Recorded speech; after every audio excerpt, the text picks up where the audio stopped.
মিজানে বা আমল পরিমাপ যন্ত্রে বান্দার কোন কোন আমলগুলো সবচাইতে বেশি ভারী হবে, সবচাইতে বেশি ওয়েটফুল হবে, কোন আমলগুলোর ওজন সবচাইতে বেশি হবে, সেরকম কিছু আমল নবী সাল্লাল্লাহু আলাইহি ওয়াসাল্লাম আমাদেরকে চিহ্নিত করে দিয়ে গেছেন। তো সেগুলো আজকে আমরা আলোচনা করব বা পর্যালোচনা করব। হয়তো আমাদের জানা বিষয়গুলো আবার নতুন করে জানবো ইনশাআল্লাহ। প্রিয় ভাইয়েরা, আখিরাতের প্রতি ঈমান বা ঈমান বিল আখিরাহ এর একটা পার্ট বা অংশ হলো মিজানে বিশ্বাস করা।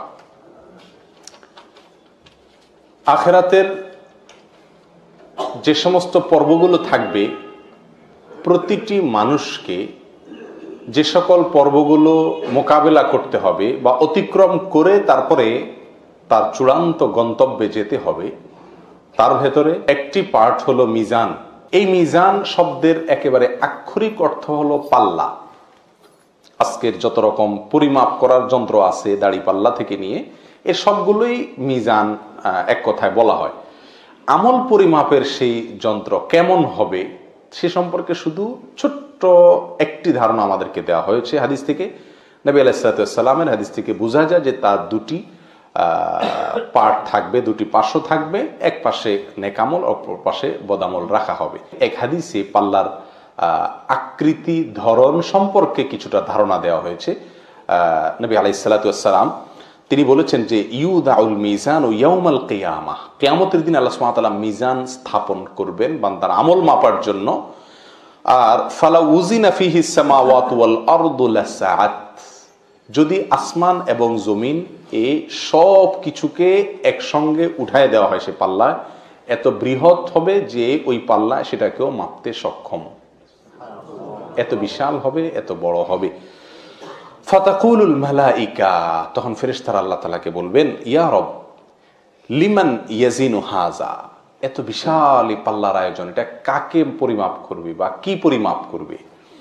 তখন ফায়াকুলুল্লাহু তাআলা, তখন আল্লাহ সুবহানাহু ওয়া তাআলা বলবেন, লিমান শি'তু মিন খালকি, আমার সৃষ্টির ভিতরে যাকে ইচ্ছা তাকে আমি, তার কর্ম তাকে আমি পরিমাপ করব এই পাল্লায়। বান্দার প্রতিটি আমল মিজানে উঠবে, সেটা নেকামল হোক আর বদামল হোক, এবং তার একটি কাজও আল্লাহ সুবহানাহু ওয়া তাআলা ছাড়বেন না, যেটা আমরা একটু আগে আয়াত থেকে একেবারে পরিষ্কারভাবে জানতে পারলাম। আর আরো পরিষ্কারভাবে জানা যায় সূরা জিলজাল থেকে।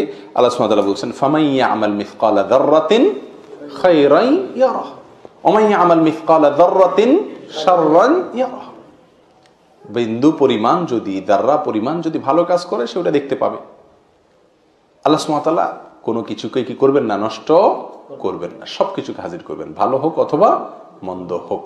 বান্দার নেক আমল যেগুলো আছে এর প্রত্যেকটা আমলেরই একটা ওয়েট থাকবে, প্রত্যেকটা আমলেরই একটা ভার থাকবে, যেটা তার ওই নেক আমলের পাল্লাকে ভারী করবে।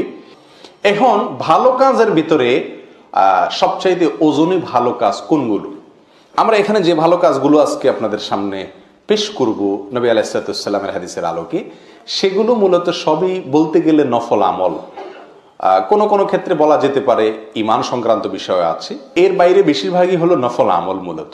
কিন্তু মোটা দাগে মিজানে বান্দার সবচাইতে বেশি ওয়েটফুল হবে বান্দার ফরজ আমলগুলো। বিধায় ফরজ আমল যেগুলো সেগুলো হবে মৌলিক, ওইগুলো না থাকলে কোনো কোনো আসার থেকে জানা যায় যে নফল আমলের মূল্যই হবে না, ওইগুলো থাকতেই হবে তারপরে যে নফল আমল।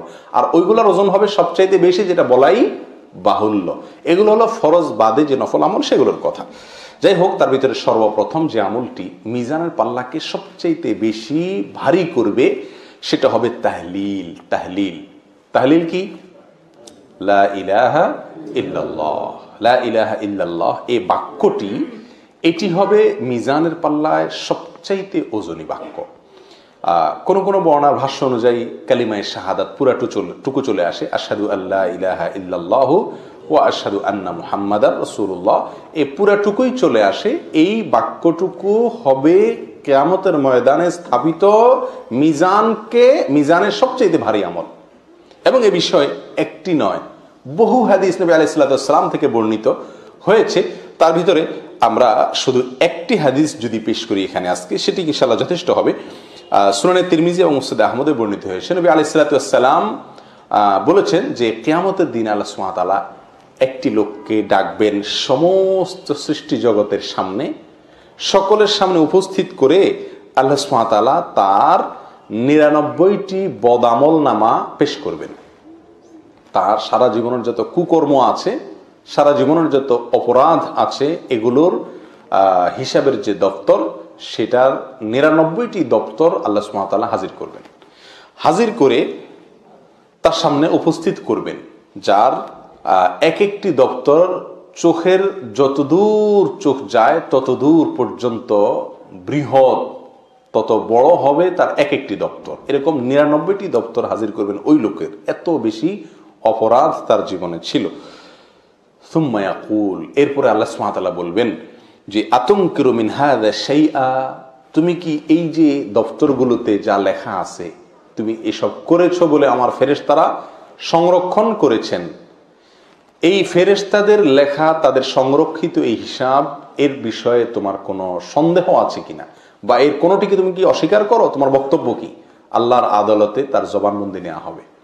তখন সে লোক বলবে সকলের সামনে যে ফায়াকুলু লা ইয়া রব, না আল্লাহ, আপনার ফেরেশতারা কিছু বাড়িয়ে লেখেনি, আমি কোনোটিকে অস্বীকার করছি না, এর সবই আমারই কৃতকর্ম। তখন আল্লাহ সুবহানাহু ওয়া তাআলা তাকে বলবেন আফালাকা উযরুন, তাহলে তুমি এত অপরাধ করলে, এত অন্যায় করলে, তোমার কি কোনো ওজর আছে? তোমার কি কোনো ওজর আছে? তোমার কি কোনো এর জন্য কোনো আপত্তি আছে কিনা? তোমার কোনো বক্তব্য আছে কিনা যে তুমি এতগুলো কেন করছো? কি তুমি বিপদে প্রয়োগ করছো? তোমাকে কেউ বাধ্য করছে? তোমার কিছু বলার আছে কিনা, বক্তব্য আছে কিনা? তখন সে বলবে ফায়াকুলু লা ইয়া রব, না আল্লাহ, আমার কোনো বক্তব্য নাই, কেউ আমাকে বাধ্য করেনি, আমি নিজেই করেছি, এবং আমার কোনো ওজর আপত্তি কিচ্ছু পেশ করার মতো আজকে আপনার সামনে আমার নেই। ফায়াকুলু লা ইয়া রব ফায়াকুলু বালা ইন্না লাকা ইনদানা হাসানাহ, তখন আল্লাহ সুবহানাহু ওয়া তাআলা বলবেন হ্যাঁ, তোমার একটি ভালো কাজ আমার কাছে আছে। ফাইন্নাহু লা যুলমা আলাইকাল ইয়াউম, নিশ্চয়ই আজ তোমার প্রতি কোনো অবিচার করা হবে না, যেটুকু ভালো কাজ করেছো তার বদলা তুমি পাবে। ফাতাখরুজু বাতাকা, ফাতাখরুজু বাতাকা, তখন একটি কাগজ বের হবে, একটা কাগজের টুকরা বের হবে, ফিহা, যেখানে থাকবে লেখা আশহাদু আল্লা ইলাহা ইল্লাল্লাহ ওয়া আশহাদু আন্না মুহাম্মাদান আবদুহু ওয়া রাসূলুহু, এটি লেখা থাকবে যে তোমার ভিতরে এই বিশ্বাস ছিল। ফায়াকুলু, তখন আল্লাহ সুবহানাহু ওয়া তাআলা বলেন উহদুর উজনাক, তোমার আমল মাপা হবে, আসো, হাজির হও, সামনে আসো, কাছে আসো। 99টি দপ্তর এক পাশে থাকবে, আর এই লা ইলাহা আশহাদু আল্লা ইলাহা ইল্লাল্লাহ ওয়া আশহাদু আন্না মুহাম্মাদান আবদুহু ওয়া রাসূলুহু, এটা আরেক পাল্লায় থাকবে, আরেক পাশে থাকবে, তুমি কাছে আসো। ফায়াকুলু, তখন লোকটা বলবে আল্লাহ ইয়া রব মা হাযিহিল বিতাকা মা হাযিহিস সিজিল্লাত, কি লাভ হবে এই পরিমাপ টরিমাপ করে, আর এই বিশাল আমার অপরাধের যে পাহাড়, সেটার বিপরীতে এই একটি কাগজের টুকরা আর কি আর হবে আল্লাহ, নিরাশ হয়ে যাবে লোকটি। ফাকালা ইন্নাকা লা তুজলাম, তখন আল্লাহ বলবেন যাই হয় তোমার প্রতি অবিচার অন্তত করা হবে না, অতএব তুমি প্রত্যক্ষ করো, দেখো তোমার বিচারের। তখন এক পাশে পাল্লার ওই সব অপরাধের আমল নামা রাখা হবে, আর অপর পাশে সেই কাগজ, সেই কাগজের টুকরা যেখানে কালিমাতুশ শাহাদা লেখা থাকবে সেটা রাখা হবে। তখন তার ওই কালিমাতুশ শাহাদাতের পাল্লাটা ভারী হয়ে যাবে। প্রিয় ভাই, এই হাদিস থেকে জানা যায়, পরিষ্কারভাবে বোঝা যায়, বান্দার সবচাইতে ওজনী আমল হলো লা ইলাহা ইল্লাল্লাহ এর আমল। এখন কথা হলো, তাহলে তো এই হাদিস থেকে আমরা একটা বার্তা পেয়ে যাচ্ছি যে যত অপরাধী করা হোক পাহাড় সমপরিমাণ হয়ে যাবে, কোনো সমস্যা নাই, শুধুমাত্র লা ইলাহা ইল্লাল্লাহ জিকির সকাল সন্ধ্যা চালাইতে হবে, বলতে হবে বেশি বেশি করে, ব্যাস। ওই বেটার মাত্র একটা কাগজের টুকরাই ছিল, আমরা কাগজ ভরে ফেলবো বলতে বলতে, কি বলেন? তাহলে তো বোধহয় রক্ষা হয়ে যাবে নাকি? না ভাই, হিসাব এত সহজ নয়। এখানে সেই লোকটির বিস্তারিত কোনো বিবরণ নবী আলাইহিস সালাম পেশ করেননি, হাদিসে শুধু এইটুকু বলা আছে।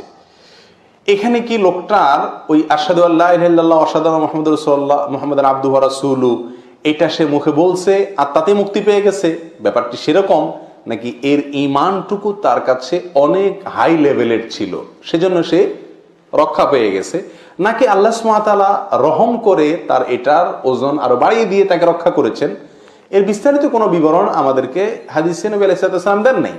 বিধায় শুধুমাত্র লা ইলাহা ইল্লাল্লাহ বলবো আর যত কুকর্ম আছে সব করব, এর কোনো সুযোগ নাই। তওবার ব্যাপারটাও এরকম, আমরা যখন অনেকে তওবার ফজিলত শুনি, তওবা সংক্রান্ত হাদিসগুলো শুনি, তখন আমরা অনেকে মনে করি যে তাহলে তো মোটামুটি ডাইন বাম যে সমস্ত আকাম কুকাম করার আছে সেগুলো তো চালানো যেতে পারে, কারণ আল্লাহ তো ক্ষমাশীল। এবং অনেকে বলেও আমাদের সমাজে, আল্লাহ মাফ করুন, অপরাধ করে আবার নির্লজ্জের মতো দুঃসাহসিকতা দেখায় বলে যে আল্লাহ ক্ষমাশীল। এরা আল্লাহর ক্ষমাশীলতার গুণের কথা শুনছে, কিন্তু আল্লাহর কাহার এই গুণের কথা শুনেনি। আল্লাহ সুবহানাহু ওয়া তাআলা যে কাহার, আল্লাহ যে জব্বার, আল্লাহর কাহার এর রূপ কেমন হবে, আল্লাহর জব্বারের চিত্র কেমন হবে, এ সম্পর্কে এই আল্লাহর বান্দার ধারণা নাই। সেজন্য তিনি তওবার উপরে ভর করে জেনে শুনে সজ্ঞানে কি করছেন, অপরাধ করছেন। প্রিয় ভাই, বিষয়টি হলো ওই ব্যক্তির মতো যে ব্যক্তির কাছে চাকু আছে, আবার হাত কাটা গেলে, পাও কাটা গেলে সেটা সঙ্গে সঙ্গে ভালো হওয়ার মতো বা রক্ত বন্ধ হওয়ার মতো মলমও আছে। এই মলম আছে দেখে কোনো বুদ্ধিমান মানুষ চাকু দিয়ে নিজের শরীর কাটবে না। মলমটা হলো কেটে গেলে অজান্তে, অসতর্কতায় যদি কেটে যায় সেখানে মলম ব্যবহার করে, এটা হলো জ্ঞানীদের কাজ, সুস্থ মানুষের কাজ। আর অসুস্থ এবং অজ্ঞানী লোকদের কাজ, মূর্খদের কাজ, বোকা মানুষের, নির্বোধ মানুষের কাজ হলো যে তিনি কি করবেন, মলম যেহেতু আছে সেহেতু তিনি চাকু ব্যবহার করেন, যে মলম যেহেতু আছে তাহলে এটা কেটে নেই। এটা পৃথিবীর কোনো বুদ্ধিমান মানুষ করবে না। অতএব তওবা আছে সেজন্য আমি কুকাম করে নিব, লা ইলাহা ইল্লাল্লাহর পাল্লা দিয়ে আল্লাহ আমার ভারী করে দিবে, ব্যাপারটা এত সহজ নয়। প্রিয় বন্ধু, আখিরাতে নাজাতের জন্য কোন একটি আমলের প্রতি ভর করা, ভরসা করে বসে থাকা, এর চাইতে বা দু চারটি আমলের প্রতি ভরসা করে বসে থাকা, এর চাইতে নির্বুদ্ধিতা, এর চাইতে বোকামি আর কিছুই নয়। তার মানে এই লোকটা আল্লাহ সুবহানাহু ওয়া তাআলার যে আসমা এবং সিফাতের প্রতি যে ইলম অর্জন করা জরুরি ছিল তার ঈমানের জন্য, তাওহীদুল আসমা ওয়াস সিফাত এর পয়েন্টে এসে এই লোকটি এত দুর্বল যে আল্লাহ সুবহানাহু ওয়া তাআলার প্রতিটি নামের যে বিস্তারিত বিশ্লেষণ আছে সেগুলো সম্পর্কে তার ধারণা নাই, অথবা সে বিষয়ে ঈমান নাই। না থাকার কারণে দু চারটি আমলের উপরে ভর করছেন। সবচেয়ে বড় কথা হলো, আমরা যত আমলের কথা শুনি আখিরাতে নাজাতের জন্য, প্রিয় বন্ধু, সে আমল রব্বুল আলামিনের কাছে যে মাকবুল হবে সেই গ্যারান্টি আমাদেরকে কে দিল? যদি আল্লাহ একটাও কবুল না করেন তখন রক্ষাটা কি? এই জন্য একজন ব্যাকুল, একজন সর্বহারা মানুষ সর্বশান্ত হওয়ার পরে তার বাঁচার জন্য, তার মুক্তির জন্য যত সম্ভাব্য উপায় হতে পারে তার প্রতিটি উপায়কে সে ধরার চেষ্টা করে। ঠিক না বেঠিক? ঈমান বিল আখিরা, ঈমান বিন নার, ঈমান বিল জান্নাত, এগুলো যদি আমাদের মধ্যে পূর্ণ মাত্রায় থাকে, এটার মিটার যদি অনেক উঁচু মাপের থাকে, তাহলে আমরা এই ছেলে মানুষই করব না। অর্থাৎ দু চারটি আমল পেলাম তাহলে তো মুক্তি সহজ হয়ে গেল, ব্যাপারটিকে এত ছোট, এত হালকা মনে করব না। বরং চাতক পাখির মতো চেয়ে থাকবো কোন আমলটি আমাকে মুক্তির জন্য পথ দেখায়, কোন আমলটি আমার নাজাতকে ত্বরান্বিত করে, যেটি পাবো, যে হাদিস থেকে পাবো, যে আয়াত থেকে পাবো, যেই জায়গা থেকে পাবো, হুমড়ি খেয়ে সেটাকে আঁকড়ে ধরবো। এটা হলো একজন এরকম ইমানদারের কাজ, যেই ইমানদার আখিরাতের প্রতিটি বিষয়ের প্রতি তার ইমানের মাত্রা অনেক হাই লেভেলের। আল্লাহ তাআলা আমাদেরকে সেরকম মাপের ইমানদার হওয়ার তৌফিক দান করেন। প্রিয় ভাই, তাহলে লা ইলাহা ইল্লাল্লাহ এই বাক্যটি, এই হাদিস একটি আমরা মাত্র পেশ করলাম কারণ সময় অল্প। এ বিষয়ে বহু হাদিস আছে যে হাদিসগুলোকে একসাথ করলে যার সামারি, যার সারসংক্ষেপ আমাদের সামনে চলে আসে যে এই হাদিস, এই লা ইলাহা ইল্লাল্লাহ এই বাক্যটি মিজানের পাল্লাকে ভারী করবে। এখন কি এই বাক্য মুখে বললেই ভারী হয়ে যাবে মিজানের পাল্লা, নাকি এই বাক্যের বিশ্বাস নিজের ভিতরে ধারণ করতে হবে? এই বাক্যের বিশ্বাসকে পরিপূর্ণ মাত্রায় সহি সম্পূর্ণ বিশুদ্ধভাবে নিজের ভেতরে ধারণ করতে হবে। এইটাকে ধারণ করার পরে যত মুখে বলবো তত বেশি সেটা ওয়েটফুল হবে ইনশাআল্লাহ। অর্থাৎ তাওহীদকে যত মজবুত করতে পারবো, তাওহীদের যত প্রকার আছে, সেটা তাওহীদুর রুবুবিয়্যাত হোক, তাওহীদুল আসমা ওয়াস সিফাত হোক, তাওহীদুল উলুহিয়্যাহ হোক, সমস্ত প্রকার তাওহীদকে পরিপূর্ণ মাত্রায় মজবুত করে সুদৃঢ় করে আমি মুখে যত বলতে থাকবো তত ফায়দা হতে থাকবে। এখন যদি একজন মাজারে সেজদা করে, একজন শিরকে আকবারে লিপ্ত থাকে, আবার এদিকে মুখে তিনি লা ইলাহা ইল্লাল্লাহ দনিকে 1000 বারও পড়ে, তাহলে কি বলেন? মাছা নাই তার বুধবার, ইমানই নাই, আবার আমল পরিমাপ করে জান্নাতে যাওয়ার প্রশ্ন তো বহুত পরে। প্রিয় বন্ধু, সেজন্য তাওহীদকে মজবুত করার পরে যত বেশি লা ইলাহা ইল্লাল্লাহ এই দোয়া, এই জিকির যত বেশি বান্দা করতে থাকবে তত বেশি ইনশাআল্লাহ তার মিজানে পাল্লাকে কি করবে? এই আমলটি ভারী করবে। নাম্বার 2, তাসবিহ, তাহমিদ, তাহলিল, তাকবীর। 4টি জিনিস, 4টি জিকির একসঙ্গে, তাসবিহ, তাহমিদ, তাহলিল, তাকবীর। এই 4টির মিশেলে জিকির, এটিও মিজানের পাল্লাকে অনেক বেশি ভারী করে। এবং এ বিষয়ে আবু হুরায়রা রাদিয়াল্লাহু তাআলা আনহু বর্ণিত সহিহ বুখারীর সর্বশেষ হাদিস, ইমাম বুখারী রাহিমাহুল্লাহ তার বুখারীর ঐতিহাসিক কালজয়ী এই হাদিস সংকলনের গ্রন্থকে একেবারে শেষ করেছেন যেই পর্ব দিয়ে, তার ভিতরে এই হাদিসটি। নবী আলাইহিস সালাম বলেছেন, কালিমাতানে খাফিফাতানে আলাল লিসান, 2টি বাক্য যেটা মুখে অত্যন্ত সহজে উচ্চারণযোগ্য, একেবারে খুব সহজে অল্প সময় উচ্চারণযোগ্য। হাবিবাতান ইলার রহমান, রহমানের কাছে অত্যন্ত প্রিয়। সাকিলাতান ফিল মিজান, মিজানের পাল্লায় অনেক ভারী। এটা হলো আমাদের পয়েন্ট। মিজানের পাল্লায় এই 2টি বাক্য ভারী হবে, নবী আলাইহিস সালাম বলেছেন, সহিহ বুখারীর হাদিসে আসছে। আর সে বাক্যগুলো কি?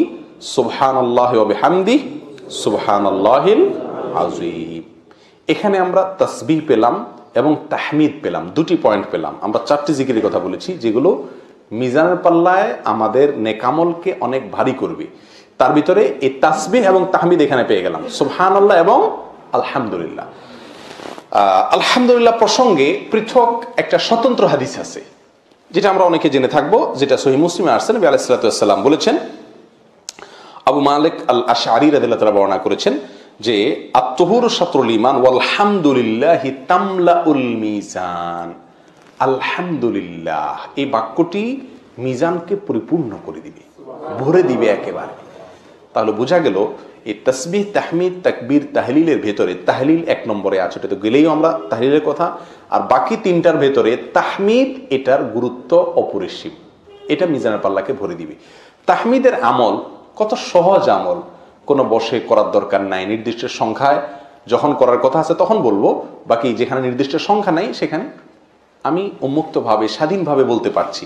প্রতিটি কাজে যদি আমি, প্রতিটি পাও ফেলতে যদি আমি আলহামদুলিল্লাহ বলি, প্রতিটি লোকমা আমি আলহামদুলিল্লাহ বলি, প্রতিটি ভালো কাজে আমি আলহামদুলিল্লাহ বলি, মাঝে মধ্যে আলহামদুলিল্লাহ বলতে থাকি, তাহলে খুব সহজেই আমার নাজাতের রাস্তা ত্বরান্বিত আমি করতে পারি ইনশাআল্লাহ। অভ্যাসটা চেষ্টা করলেই কিন্তু তৈরি করা যায়। আমরা ওয়াও বলি, অনেক কিছু বলি, এই ওয়াও ফাও এসব না বলে যদি আলহামদুলিল্লাহর কালচার ঘরে নিজের বাসায় তৈরি করা যায়, এটাকে যদি প্রতিষ্ঠিত করা যায় যে আলহামদুলিল্লাহর খই ফুটবে, বাচ্চাদের মুখের খই ফুটবে, স্ত্রীর মুখে খই ফুটবে, মা বাপ ভাই বোন অধীনস্থ নিজের সবার মুখে শুধু খই ফুটবে, আলহামদুলিল্লাহ আলহামদুলিল্লাহ, সব কিছুতে আলহামদুলিল্লাহ, জামা পরে ফেলছো বাবা আলহামদুলিল্লাহ, রেডি হয়ে গেছো আলহামদুলিল্লাহ, এরকম যদি আলহামদুলিল্লাহর একটা রব তুলে দেওয়া যায়, একটা পরিবেশ নিজেদের বলয়ের মধ্যে আমরা গড়ে তুলতে পারি, তাহলে ইনশাআল্লাহ আল্লাহ সুবহানাহু ওয়া তাআলার কাছ থেকে আমরা অনেক জোরালো আশা করতে পারি আমাদের মিজানকে ভারী করার জন্য। যাই হোক, আর বাকি যে 2টি আমল, সেই 2টি আমল সেগুলো এসেছে এ সম্পর্কে জুয়ারিয়া রাদিয়াল্লাহু তাআলা আনহার একটা হাদিস আছে, যেটি সহিহ মুসলিমে বর্ণিত হয়েছে। হাদিসটি আমরা অনেকেই কম বেশ জানি। নবী আলাইহিস সালাম একবার উম্মুল মুমিনিন জুয়ারিয়া রাদিয়াল্লাহু তাআলা আনহাকে বাসায় রেখে বের হয়েছেন ফজরের সালাতে, ফজর পড়ছেন, ফিরে আসছেন। আসার পরে নবী আলাইহিস সালাম তাকে দেখলেন ওই জায়গায় বসে আছেন। নবী আলাইহিস সালাম কিন্তু বের হয়ে সালাতুদ দুহা পড়ে আসলেন, দীর্ঘ সময় গেছে। তিনি এসে বললেন, তুমি সেই বসায় এখনো আছো? বলে, ইয়া রাসূলুল্লাহ, হ্যাঁ সেই বসায় এখনো আছি। তো বসে বসে তিনি জিকির করছিলেন, আমল করছিলেন।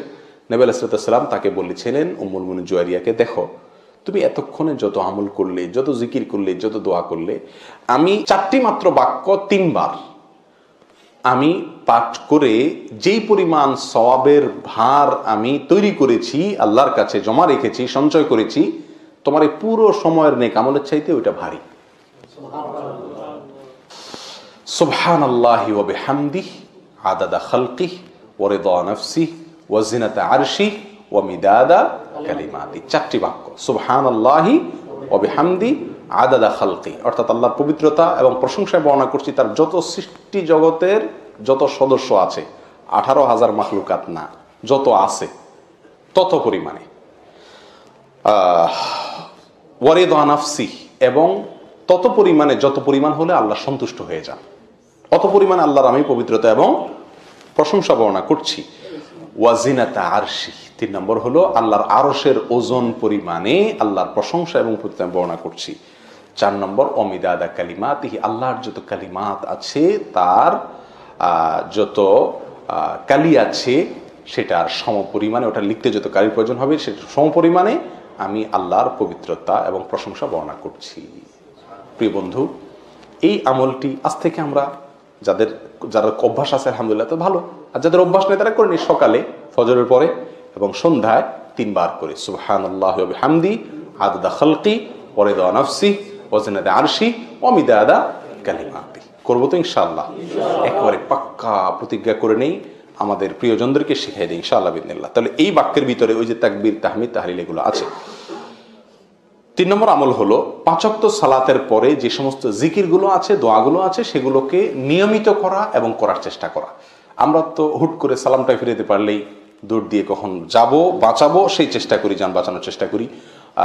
অথচ এই 5 ওয়াক্ত ফরজ সালাতের পরে যে আমলগুলো আছে, জিকিরগুলো, তাসবিহগুলো, এগুলোর গুরুত্ব অপরিসীম। এই বিষয়ে একটি বর্ণনা আমরা শুধু আজকে পেশ করি, সেটা হলো যে আবু দাউদ, মুসনাদ আহমদ, তিরমিজি, নাসাই, ইবনে মাজাহ ইত্যাদিতে বর্ণিত হয়েছে। সহিহুত তারগিব তারহিব আল্লামা আল বাইহাকি হাদিসটিকে সহিহ বলেছেন।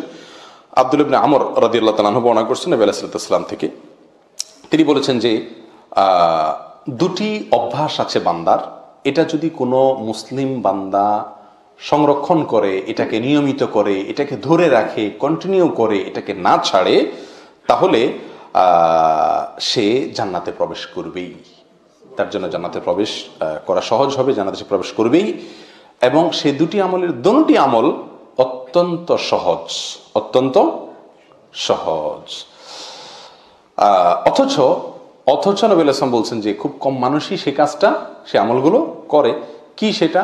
প্রত্যেক সালাতের পরে 10 বার করে সে তাসবিহ পাঠ করবে, সুবহানাল্লাহ বলবে, ওয়া ইয়াহমাদু 10, 10 বার করে তাহমিদ করবে, অর্থাৎ আল্লাহর প্রশংসা আলহামদুলিল্লাহ এটা বলবে, আর 10 বার করে তাকবীর পাঠ করবে, অর্থাৎ আল্লাহু আকবার বলবে। তাহলে 30 বার যদি প্রত্যেক ওয়াক্তে হয়, তাহলে 5 ওয়াক্তে হবে 150 বার। নবী সাল্লাল্লাহু বলছেন যে ফাযাকা খামসুনা ওয়া মিআ বিল লিসান, মুখে সে 150 বার বলল দিনে, ওয়া আলফুন ওয়া খামসুমিআ ফিল মিজান, সে আখিরাতে মিজানের পাল্লায় গিয়ে এটাকে 1,500 পাবে, এই 150কে সে 1,500 সেখানে পাবে। যাই হোক, এই হাদিসে আরো অংশ আছে, আপনার শোয়ার সময় 33 বার সুবহানাল্লাহ, 33 বার আলহামদুলিল্লাহ, 34 বার আল্লাহু আকবার, সেটার কথাও আছে।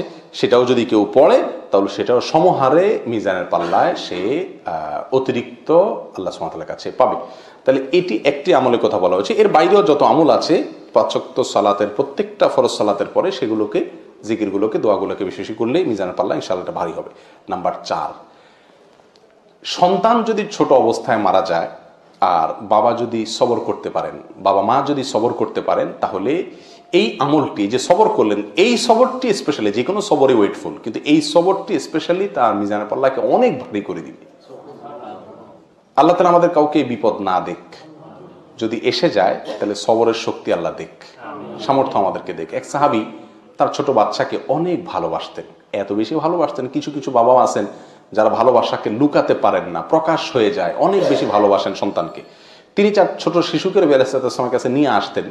তো মসজিদে আসলে মুহূর্তের জন্য, ক্ষণিকের জন্য বাবা এবং ওই ছেলে শিশু পৃথক হতেন না, সারাক্ষণ গা ঘেঁষে ঘেঁষে থাকতেন এবং একে অন্যকে অনেক ভালোবাসতেন।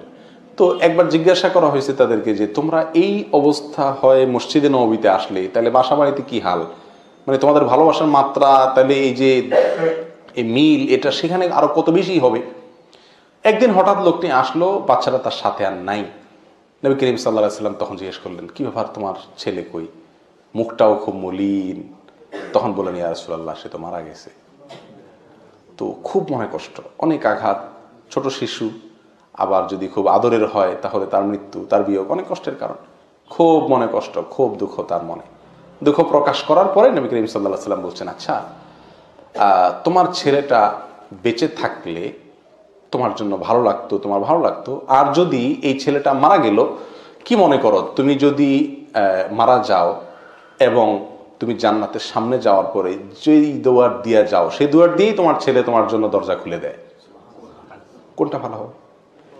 তো সঙ্গে সঙ্গে বলছি, আসলে অবশ্যই দ্বিতীয়টা ভালো। সঙ্গে সঙ্গে তার মন ভালো গেছে, ইয়া রাসূলুল্লাহ, যদি এই হয় তা আমার আর কোনো দুঃখ নেই, কারণ এই দুনিয়ার মিলন এবং এই দুনিয়ার বিয়োগ, এটা তো বিয়োগও না, মিলনও না, এটা তো একেবারেই সাময়িক। আমাদের আসল আমাদের মিলন হবে জান্নাতে, যার পরে আর ছুটা হওয়ার কোনো সুযোগ থাকবে না। আর আসল বিচ্ছেদ আর বিয়োগ তো মৃত্যু না, এটা তো সাময়িক বিয়োগ, মৃত্যু দেখা তো হবেই। আসল বিয়োগ তো হবে সেদিন, যেদিন দুজন দুই পথের যাত্রী হয়ে যাবে চিরকালের জন্য। সেদিন যে বিচ্ছেদ হয়ে যাবে, একজন যদি জাহান্নামমুখী আর একজন জান্নাতমুখী হয়, তাহলে সে বিচ্ছেদ হবে আসল বিচ্ছেদ। তো আমি যদি আমার শিশুকে জান্নাতে পাই এবং সে আমাকে ওয়েলকাম করার জন্য জান্নাতের দুয়ার খুলে অপেক্ষা করে, ইয়া রাসূলুল্লাহ, তাহলে এই কষ্ট সহ আমার জন্য একেবারেই সহজ হয়ে গেল। প্রিয় বন্ধু, তো এই আমলটি অনেক বেশি ওয়েটফুল। আল্লাহ যদি তার কোনো বান্দাকে মুসিবত দেন, আমাদের কোনো ভাইকে মুসিবত দেন, কোনো বোনকে মুসিবত দেন, আল্লাহ তাআলা তাদেরকে সবরের শক্তিও দান করুক। প্রিয় ভাই, এই বিষয়ে মুসনাদ আহমদের একটি হাদিস, যেটি সহিহ সিলসিলা সহিহাত আল্লাহ রাহিমাহুল্লাহ উল্লেখ করেছেন, নবী আলাইহিস সাল্লাতু ওয়াস সালাম বলেছেন, বাহ বাহ খামসুন মা আথকালুহুন্না ফিল মিজান। ওয়াহ ওয়াহ, আমরা বলি না এই জাতীয় যে 5টি আমল আছে যেগুলো মিজানের সবচেয়ে ভারী হবে।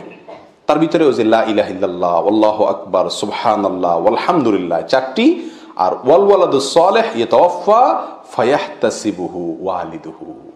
কারো যদি ছোট শিশু মারা যায় বা কোনো সন্তান মারা যায়, ছোট হোক বড় হোক, সে যদি সে কষ্টকে হজম করে, ধৈর্য ধারণ করে, আল্লাহর কাছ থেকে আজর পাওয়ার আশায়, তাহলে সে এই বিনিময় পাবে। আজকাল অবশ্য মানুষ অনেক আলহামদুলিল্লাহ সচেতন হয়ে গেছে। মারা গেলে হাহুতাশ করে কান্নাকাটি, যেটা নিষেধ, সেই পর্যায়ে মানুষ খুব কমই যায়। কিন্তু এখনো গ্রামাঞ্চলেও আমাদের দেশে বহু লোক আছে যে আপনজন হারাইলে মুখ দিয়ে কি আসে কি না আসে, আছাড় পিছাড়, এগুলো অনেক হয়। তো এগুলো, এই মূর্খতাগুলো আমাদের ভিতরে এখনো আছে। আল্লাহ আমাদেরকে সবরের তৌফিক দান করেন। নাম্বার 5, উত্তম আখলাক। বড় কঠিন। এই আমরা যে আমলগুলোর কথা বলা, এর ভিতরে সবচেয়ে কঠিন হলো এই আমলটি, উত্তম আখলাক, মাকারিমে আখলাক, উত্তম চরিত্র। এটা মিজানের পাল্লাকে ভারী করবে। অনেক ওয়েটফুল আমল, কিন্তু এটাকে আমরা আমল, ওয়েটফুল তো পরের কথা, আমলই মনে করি না। প্রিয় বন্ধু, আজ বহু লোক পাওয়া যায় সহিহ আকীদার কথা বলে, সহিহ হাদিসের কথা বলে, কোরআন সুন্নাহর অনুসরণের কথা বলেন। মাশাআল্লাহ, অনেক ভালো দিক আছে, ওয়েলকাম, সাধুবাদ তার ভালো দিকগুলোর জন্য। কিন্তু আখলাকের বেলা দেখা যায় এত নিচু, এত নিকৃষ্ট আখলাক, সেটা কেউ হয়তো তার পরিবারের সঙ্গে, কেউ তার নিজের স্ত্রীর সঙ্গে, ভাই বোনের সঙ্গে, মা বাপের সঙ্গে, অধীনস্থদের সঙ্গে, পরিচিত লোকের সঙ্গে, অপরিচিত লোকের সঙ্গে, যেখানে সেখানে মানুষের সঙ্গে কৃত আচরণ, এটা সুন্দর না করতে পারলে জান্নাতে যাওয়ার চেষ্টা অমূলক, একেবারেই দূরবর্তী চিন্তা। প্রিয় ভাই, খায়রুকুম খিয়ারুকুম খায়রুন নাস, এই ইয়েতে শিরোনামে যে হাদিসগুলো বর্ণিত হয়েছে, সেগুলোর উপরে একটা গবেষণা করে আমরা দেখছি যে 10-12টি হাদিস মৌলিকভাবে বের হয়ে আসে, আরো কিছু হাদিস আছে। এগুলোর ভিতরে নবী আলাইহিস সালাম বলেছেন, তোমাদের ভিতরে উত্তম কে, তোমাদের ভিতরে শ্রেষ্ঠ কে, তোমাদের ভিতরে সবচেয়ে আল্লাহর প্রিয় কে। এই যে এই প্রশ্নের উত্তরে নবী আলাইহিস সালাম যেই ব্যক্তিকে বসিয়েছেন, যে আমলটিকে বসিয়েছেন, সেগুলোকে গবেষণা করে দেখা গেছে তার 1-2টি হলো ব্যবহারিক সরাসরি নেক আমল, আর বেশিরভাগ প্রায় 7 থেকে 8টি পয়েন্ট, এই 10-12টার ভিতরে 7 থেকে 8টি হলো বান্দার আচরণ কেন্দ্রিক, আখলাক কেন্দ্রিক। অর্থাৎ আমার উত্তম আখলাকের সাথে সম্পর্ক, আমি আল্লাহর কাছে সবচাইতে প্রিয় পাত্র হওয়ার। খায়রুকুম আহসানুকুম কদাআ, বুখারীর হাদিস। তোমাদের ভিতরে সবচেয়ে ভালো মানুষ যে লেনদেন পরিশোধ করা, দেনা পরিশোধের ব্যাপারে ভালো মানুষের পরিচয় দেয়, সমমত পরিচয় দেয়, কথা রক্ষা করে। তোমাদের ভিতরে খায়রুল আসহাবি ইনদাল্লাহি খায়রুকুম লিসাহিবি খায়রুল জিরানি ইনদাল্লাহি খায়রুকুম লিজারিহি। বন্ধু হিসাবে সবচেয়ে উত্তম বন্ধু আল্লাহর কাছে সে যে তার বন্ধুদের কাছে ভালো। তার মানে আচরণ ভালো হলে তো সবার কাছে ভালো থাকা যায়। তোমাদের ভিতরে সবচেয়ে উত্তম লোক সে যে ব্যক্তির মন্দ থেকে, তার ক্ষতি থেকে মানুষ নিরাপদ থাকে, তাকে মানুষ নিরাপদ মনে করে যে এর দ্বারা আমার ক্ষতি হবে না, তাকে দেখলে মানুষ প্রশান্তি পায় আর তার থেকে কোনো অনিষ্ট হবে না। অর্থাৎ এই সব হাদিসগুলোকে আপনি একসাথ করেন। অন্য হাদিসে রাসূলুল্লাহ সাল্লাল্লাহু আলাইহি ওয়াসাল্লাম বলেছেন যে আহাব্বুন নাসি ইলাল্লাহি আনফাউহুম লিন-নাস আও আনফাউহুম। মানুষের ভিতরে আল্লাহর কাছে সবচেয়ে প্রিয় ব্যক্তি সে যে মানুষের জন্য সবচাইতে বেশি উপকারে আসে, তার কথায় কাজে কষ্ট মানুষের কম হয়, উপকার বেশি হয়। প্রিয় ভাই, এই আখলাক এর দুর্ভিক্ষ চলছে, আজ দুর্ভিক্ষ চলছে। বহু নেকামলকারী আছি, ওয়াল্লাহি এটাকে আমরা নেকামলই মনে করি না। আমাদের আচরণ এত ঘেউ ঘেউ, এত খারাপ, এত নোংরা, এত নিকৃষ্ট, এটা আমাদের কাছের লোকজন, আমাদের পরিজন, আমাদের প্রিয় লোকেরা, অধীনস্থরা, তারা আমাদের আসল রূপ জানে। আমরা প্রত্যেকটা লোক এই নেকামল থেকে অনেক অনেক দূরে। ইল্লা মার রাহিমা রাব্বি, হাতে গোনা কিছু লোক ব্যতিক্রম আছেন। আল মুসলিমু মান সালিমাল মুসলিমুনা মিন লিসানিহি ওয়া ইয়াদিহি। মুখ এবং হাত দিয়ে নিরাপদে থাকবে। কোথায় সে মুসলমান? প্রিয় বন্ধু, আসল আখলাকগুলোকে একেবারে ফুলের মতো করে ফেলি, একদম ফুলের মতো করে ফেলি। সবাইকে ক্ষমা করতে শিখি। আমি সবচাইতে পাহাড়ের মতো উদার মন আল্লাহ যেন আমাকে দেয়, আল্লাহর কাছ থেকে চেয়ে নেই এবং উদার মনের মানুষগুলোর সাথে চলি, ইনশাআল্লাহ ভালো হতে পারবো। আমরা অনেকেই উত্তম চরিত্রকে ভালোবাসি, অনেকে না, সবাই আমরা উত্তম চরিত্রকে ভালোবাসি। যে লোকটার ব্যবহার ভালো তাকে আমরা সবাই কি করি? ভালোবাসি। কিন্তু আমি নিজে উত্তম চরিত্র অর্জন করতে পারি না, ঠিক না বেঠিক? আবু দারদা রাদিয়াল্লাহু তাআলা থেকে বর্ণিত, নবী আলাইহিস সালাতু ওয়াস সালাম বলেছেন, মা মিন শাইইন আথকালু ফিল মিজান মিন হুসনিল খুলুক। মিজানে, কিয়ামতের ময়দানে যে মিজান স্থাপন করা হবে আখিরাতে, সেই মিজানে হুসনুল খুলুক বা উত্তম চরিত্রের চাইতে ভারী কোনো আমল হবে না। আমরা এতক্ষণ পর্যন্ত যতগুলো আমলের কথা বলছি সেগুলোর একটিতেও নবী আলাইহিস সালাম এই ভাষা ব্যবহার করেননি। খেয়াল করে দেখবেন, সেখানে বলা হয়েছে এটা ভারী হবে, ভারী হবে, ভারী হবে, লা ইলাহা ইল্লাল্লাহ বাদে বাকি ভারী হবে। কিন্তু এখানে নবী আলাইহিস সালাম ভাষাটা দেখেন, মা মিন শাইইন, কোনো কিছু আর নাই এত ভারী, যত ভারী হবে কি? উত্তম আচরণ, সুন্দর চরিত্র, ব্যবহার। এটা যত ভারী হবে অন্য কোনোটা এত ভারী হবে না। প্রিয় বন্ধু, আমার নবী আলাইহিস সালামের আখলাক কেমন ছিল? হ্যাঁ, আনাস রাদিয়াল্লাহু তাআলা আনহু 10 বছর খেদমত করেছেন। খাদামতু রাসূলুল্লাহ সাল্লাল্লাহু আলাইহি ওয়াসাল্লাম 10 সিনিন, 10 বছর আমি খেদমত করেছি। তিনি বলেন, এই 10 বছরে একবারও আমাকে বলেন না এই কাজটি কেন করো নাই বা এই কাজটা কেন করলে। এর মানে নবী আলাইহিস সালাম অধীনস্থদের সাথে কত উত্তম আচরণ করতেন। আর আমরা হইলাম কি? আল্লাহু আকবার, এত দুরাচারী যে আমাদের আশপাশে যারা থাকে, যারা অধীনস্থ কাজ করে, এরা জানে আমার চরিত্রের আসল দশা। অনেক সময় আমরা একটা যুক্তি দেই, শয়তান আমাদেরকে একটা যুক্তি দেয়, লজিক দেয়। সেটা হলো যে এত ভালো মানুষ হলে মানুষ চালানো যায় না, এরা বেশি ভালো হলে সব মাথায় উঠা বসে। কথা একেবারে অমূলক না, অনেকাংশে সত্য। তো যারা এই শয়তানের এই লজিকটা গ্রহণ করে নিজের চরিত্রটাকে নষ্ট করেন, তাদের জন্য বাদশাহ হারুন রশিদের একটা গল্প আছে শিক্ষণীয়। তিনি একবার তার দরবারে, তার রাজ দরবারে মজলিসে একটা চাকরকে, একটা গোলামকে ডাকতেছিলেন। কয়েকবার ডাকার পরেও গোলামটা শুনেও না শোনার ভান করলো। তো বাদশার বন্ধু পাশে বসা ছিলেন, তিনি বললেন, দোস্ত, এই তোমার বাদশাহী না, একটা গোলাম এতবার ডাকলা, কোনো বেইলি দিল না তোমারে, কি বাদশাহী করো ভাই, এটা কথা হইল? হ্যাঁ। তো বাদশাহ বলতেছেন যে, দোস্ত, আমি যখন আমার আচরণটাকে খারাপ করি তখন এগুলা সব সুইচের মতো সোজা হয়ে যায়, আর আমি যখন একটু ভালো হয়ে যায় সবগুলা মাথায় উঠা বসে। তো আমি হিসাব করলাম যে ওদেরকে ভালো করতে হলে আমি খারাপ হওয়া লাগে, আর আমি ভালো হলে ওরা খারাপ হয়ে যায়। তাহলে আমার কাছে গুরুত্বপূর্ণ কোনটা? আমার নিজের চরিত্রটা ভালো থাকা নাকি তারে ভালো করা? কোনটা গুরুত্বপূর্ণ? আমার নিজেরটা। কো আনফুসাকুম, তারপরে না আহলিকুম। আমি খারাপ হয়ে তারে ভালো করলাম, তো সে তো ভালো থাকলো, কিন্তু আমি তো খারাপ হয়ে গেলাম, লাভ তো হলো না, লস হয়ে গেল। উত্তর পাইছেন? তাহলে বাদশাহ হারুন রশিদের এই গল্পের ভিতরে উত্তর আছে কি নাই? যারা দুর্ব্যবহার করে যে না অধীনস্থদেরকে ছাড় দিলে এরা মাথায় উঠা যায়, না এদেরকে ধরতে হয়, একটু কুল ডাউন, সুন্দর আচরণ দিয়ে মানুষকে সংশোধন করা যায়। আমি বলছি না যে আপনি কাউকে রাগ করেন না, রাগ করেন, নিকৃষ্ট পর্যায়ে চলে যেন না। গালমন্দ, মুখ খারাপ, অনেক ভালো ভালো মানুষও আমরা তলে তলে এই কামগুলা করি, মানুষের সামনে না। ওইটা ওই আমার বইয়ে জানে, হ্যাঁ বোনে জানে, চাকর বাকর আশপাশের লোকজন জানে, আরে কত বড় শেখ সাজে, এর রূপ তো আমি জানি, ঠিক না বেঠিক? আর এই জন্য চেয়ারম্যান চারিত্রিক সনদপত্র কমিশনার চেয়ারম্যান সাহেব দিবে না, মেম্বার সাহেব দিবে না, কে দিবে? বউয়ে দিবে। তোমাদের ভিতরে সবচেয়ে উত্তম হলো সে খায়রুকুম খায়রুকুম লিআহলিহি, যে তার পরিবারের লোকের কাছে ভালো, সে আসল ভালো।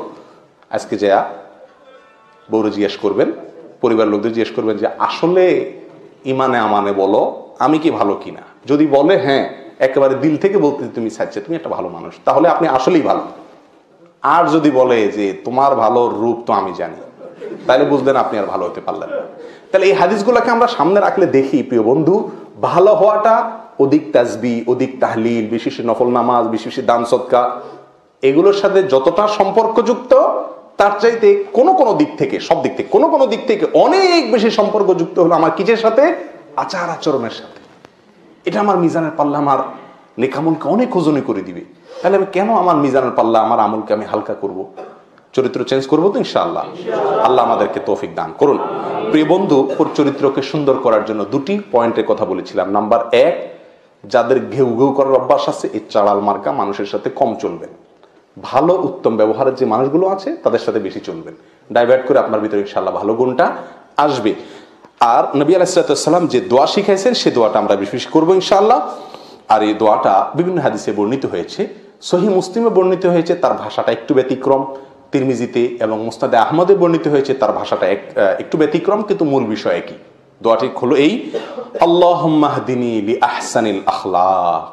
আল্লাহ আমাকে সবচেয়ে সুন্দর আখলাকের পথ দেখায় দেন, আল্লাহ সবচেয়ে সুন্দর আখলাকের পথ দেখায় দেন। ফাইন্নাহু লা ইয়াহদি লিআহসানিহা ইল্লা আন্ত, কারণ আপনি ছাড়া আর কেউ সুন্দর আখলাকের, সুন্দর আচরণের পথ দেখাতে পারবে না। এখানে পথ দেখানো বলতে একেবারে সুন্দর আচরণকারী বানিয়ে দেওয়া। হেদায়েতের দুটি অর্থ, একটা হলো ইরাআতুত তরিক, আর একটা ইসা ইলাল মাতলুব, ভিন্ন আলোচনা। এখানে সম্ভবত ইসা ইলাল মাতলুব উদ্দেশ্য, অর্থাৎ আমাকে ভালো চরিত্র বানিয়ে দেন আল্লাহ। ওয়াসরিফ আন্নি সাইয়্যাহা, আর মন্দ চরিত্র থেকে আমাকে আল্লাহ দূরে সরায় দেন। লা ইয়াসরিফু আন সাইয়্যাহা ইল্লা আন্ত, এই মন্দ চরিত্র থেকে কেউ বাঁচাতে পারে না, রক্ষা করতে পারে না আল্লাহ আপনি ছাড়া। সত্যি সত্যি উত্তম আচরণ আল্লাহর তৌফিক ছাড়া হয় না। অনেকেই চেষ্টা করেন কিন্তু পারেন না। মাথাটা যখন গরম হয়ে যায় তখন আর সব এলোমেলো হয়ে যায়, পরে আফসোস করে, ঠিক না ঠিক? এই জন্য আল্লাহর কাছে এই দোয়ার মাধ্যমে আমরা চেয়ে নিতে পারি, আল্লাহুম্মা হদিনি লিআহসানিল আখলাক ফাইন্নাহু লা ইয়াহদি লিআহসানিহা ইল্লা আন্ত ওয়াসরিফ আন্নি সাইয়্যাহা লা ইয়াসরিফু আন সাইয়্যাহা ইল্লা আন্ত। নাম্বার 6, শেষ আমল হলো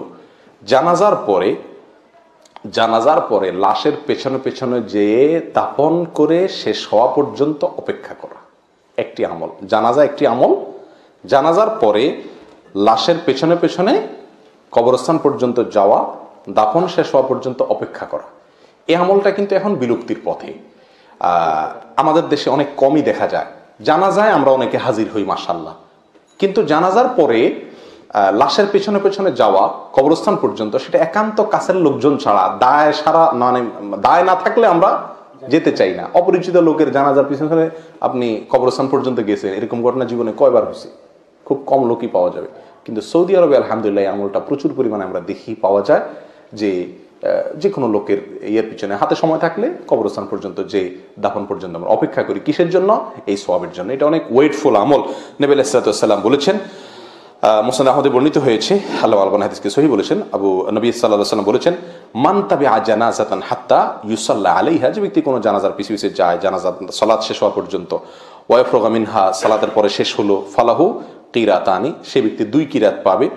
ওয়া মান তাবিআহা হাত্তা ইউসাল্লা আলাইহা ফালাহু কিরাতুন, আর যে ব্যক্তি জানাজার পিছে পিছে লাশের পিছনে যে শুধু সালাত আদায় করা পর্যন্ত থাকলো, সে 1 কিরাত পাবে। ওয়াল্লাযী নাফসু মুহাম্মাদিন বিয়াদিহি লাহু আফকালু ফি মিজানিহি মিন উহুদিন, যারা মদিনায় গেছেন উহুদ পাহাড় দেখছেন কি বিশাল, মনে হয় যে পুরো ঘেরা। এই নবী সাল্লাল্লাহু আলাইহি ওয়াসাল্লাম বলছেন যদি কেউ এই কিরাতের সওয়াব, কিরাত উহুদ পাহাড়কে যদি তার মিজানে পাল্লা উঠিয়ে দেওয়া হয়, যত ওজন হবে, যত ওয়েট হবে, তার চাইতে বেশি তার মিজানে পাল্লাকে ওয়েট করে দিবে তার এই আমলে। লাশের পেছনে পেছনে গেলে 2 কিরাত, আর না গেলে 1 কিরাত। তাহলে পিছনে পিছনে যাওয়া এটা মিজানের পাল্লা আমাদের নেকামলকে ভারী করে দেওয়ার অন্যতম একটি কারণ। আল্লাহ তাআলা আমাদের সকলকে এর প্রত্যেকটি আমলকে বাস্তবায়ন করার তৌফিক দান করুন।